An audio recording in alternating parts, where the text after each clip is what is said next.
Magandang araw po, welcome po sa aking channel, Nov9 TV. Patalasasan po, meron po ba kayong mga properties na napapabayaan or non-performing assets? Plan nyo ibenta, pero wala kayong oras pagbenta nito. Kung ito'y pagkakatiwala nyo po sa amin, tawag lang po kayo sa aking numero, usap po tayo, gawan ko po ng video for free. Yes, libre po. Wala po kayong babayaran. Tutulungan pa namin kayong mabenta ang inyong property. Kami na po bala sa marketing, sa boosting, pati po sa paid advertisements, even sa tripping. Hindi na po kayo mapapagod sa pag-entertain ng mga buyers. Kami na po bala sa lahat. Tawag lang po kayo. Nandito po tayo ngayon sa Molino, Bacoor, Cavite, kung saan meron po tayong bagong video presentation, isang semi-commercial residential property na house and lot. May lot area po ito na 407 square meters along main road. Malapad po ang daan o concrete road. May floor area din po ito na 300 square meters more or less. May store space, nakabakod na po buong property, at flood-free area. Napaganda po ng lokasyon sa mga nangangarap po ng property sa Portopino, Versailles, Ayala South Vale, at Alabang West. Kung hindi pa naman afford na makapag-avail ng property dun sa mga nabanggit kong high-end subdivision, well, ito na po yung property hinahanap nyo. Napakalapit lang po nito dun sa mga high-end na subdivision o community na kung saan 1.9 kilometers lang po ang distance. Ito po yung garahe, nakakasya ang dalawang sakyan o covered carport. Yan po yung main door at ito naman po yung store space. Konkreto po ang structure, wala naman kayong ipapagawa, at ito naman po yung setback papunta sa likod ng bahay. At may bakanting lote. Hindi lang po ito fully furnished, kundi meron pa pong freebies si owner. Isang Mitsubishi Adventure na diesel at automatic. Kung sakali man po na nasa Amerika ang interested buyer, mas mapapabilis po ang inyong transaksyon gawa ng nandyan din po si owner. Ito po yung main door at welcome po sa bahay ni Madam. Ito'y naka-solid wood door. At dito po sa gilid ay meron pong window glass. Medyo elevated po itong living area o salas. Ito po pala ay fully furnished. Lahat pong makikita nyong appliances at furnishings ay kasama po. Pera sa personal stuff ni owner. Premium tiles po ang ginamit sa flooring, high ceiling. Maayos naman ang pintura ng ceiling at wall. Yan po yung dining area na may dining set at console table at ceiling fan. Ito naman po yung formal kitchen. May breakfast nook, high chair, kitchen countertop, wall-mounted kitchen cabinet. Meron pong kitchen window, stainless sink with faucet, at storage ng kitchen utensils dito po sa baba. Ito naman po yung access door papunta sa setback na papunta dun sa likod ng bahay. Ito naman po yung dining area. May dining set, customized glass window na nag-serve as natural sunlight. At yan naman po yung living area na may sofa set, may ceiling fan na rin po, at yan po yung main door kung saan dyan po tayo galing kanina. Ito naman po yung powder room. May hand wash basin, water closet, at naka-tile bathroom wall. check po muna natin itong library. Pwede gawing office. Or kung malaking pamilya po, pwede pong i-convert for another room. Sa ngayon, ginawa nilang library. Then meron din pong malaking customized glass window. Ito naman po yung first bedroom. Malaki naman po ang espasyo. May dalawang customized glass window. Naka-ceiling panel. Tile flooring. May window type aircon. May dalawang bed frame and mattress. Console table at may TV. Dito naman po yung drawer and dresser. At dito naman po yung banyo o toilet and bath. Naka-tile flooring, may bathroom window, may water closet with bidet, shower, at hand wash basin. Yan po yung toilet and bath dito sa first bedroom. Yan po, tunghayan niyo po. Napakalaki po ng espasyo. At paglabas po natin, yan po yung library o pwedeng gawing office or another extra room. Pwedeng guest room. At yan po yung living area o salas.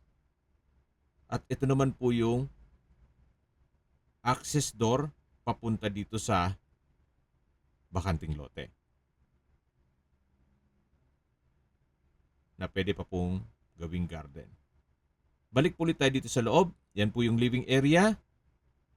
At matatanaw natin yung powder room, yung main door, kitchen, at yung dining area. Na na-present ko na po ito sa inyo kanina. Yan po yung dining set. Kasama po yan. At may ceiling fan. May console table. Ito naman po yung second bedroom. Sa spasyo, sakto lang. Hindi naman siya ganun kaliit at hindi naman ganun kalaki. May bed frame and mattress. May window type aircon. Naka-tile flooring. At yan po yung second bedroom. Lipat po tayo dito sa third bedroom. Halos same size. Then may window type aircon. Glass window, ceiling panel, at dito naman po yung common toilet and bath. May hand wash basin, water closet, tile bathroom wall, at bathroom window. Ito naman po yung fourth bedroom. May window type aircon, ceiling panel, tile flooring, at may malaking glass window. Yan po yung mga kwarto. Balik po ulit tayo dito sa dining area. Then dito naman po yung living area o salas. Ito naman po yung formal kitchen o yung kusina. Meron pong access door dito. Check natin. May aluminum screen door. Ito po yung dirty kitchen. At yan naman po yung access papunta sa garahe o covered carport. Dito naman po yung service area o laundry area. Yan naman po yung setback. Balik po ulit tayo dito sa harapan. Yan po yung main door. At check na natin itong tindahan o store space. Actually, may mga tinda pa sila dito. Yan po, malaki naman po ang espasyo nito. Kaya kung sakali man na may kasamahan kayo sa bahay na gustong magtinda, well, meron na po silang libangan. At ito naman po yung tinutukoy ko sa inyo na setback, na kung saan malaki naman po ang espasyo nito. Dito po ito sa likod ng bahay. Yan po yung concrete fence. Actually, pwede pong maglagay pala dito ng swimming pool kung gusto ninyo. O dipping pool. Then, Lagyan ng mga ornamental plants sa palibot ito. Yan naman po yung papunta dun sa service area. At yan po yung mga kwarto. Yun naman po ang access door papunta sa living area o salas. Okay, sa distance, location at travel time portion na po tayo. Mula po sa Evia Lifestyle Center, ang distance is 4.9 kilometers at ang travel time is 13 minutes. Mula naman po sa Ayala Southville, ang distance is 1.9 kilometers at ang travel time is 7 minutes. Mula naman po sa Landers Superstore, Alabang, ang distance is 9.7 kilometers at ang travel time is 23 minutes. Mula naman po sa Mulito Lifestyle Center at Ayala Town Center, ang distance is 12 kilometers at ang travel time is 28 minutes. Mula naman po sa Asian Hospital Medical Center, ang distance is 13 kilometers at ang travel time is 24 minutes. At mula naman po sa South City Hospital and Medical Center, ang distance is 6.3 kilometers at ang travel time is 16 minutes. Yan po yung lagi kong binabanggit sa inyo na dapat nyo i-consider sa paghanap ng property ay yung meron pong malapit na hospital. Hindi ko naman po sinasabing sakitin kayo. Yan naman po for emergency purpose lang naman. At mula naman po sa Manila o sa airport, ang distance is 23 kilometers at ang travel time is 48 minutes. Mula naman po sa Makati, ang distance is 25 kilometers at ang travel time is 46 minutes. At kung papunta naman po kayo sa BGC, ang distance is 31 kilometers at ang travel time is 56 minutes. Sa mga nag-skip po ng video, ito pong property ay nasa Molino Bacoor, Cavite. Malapit po sa Portofino, Versailles, Ayala Southville at Alabang West. May lot area po ito na 407 square meters, titulado, buhay po ang may-ari, kaya wala po kayong maging problema sa documentation o sa transfer ng title.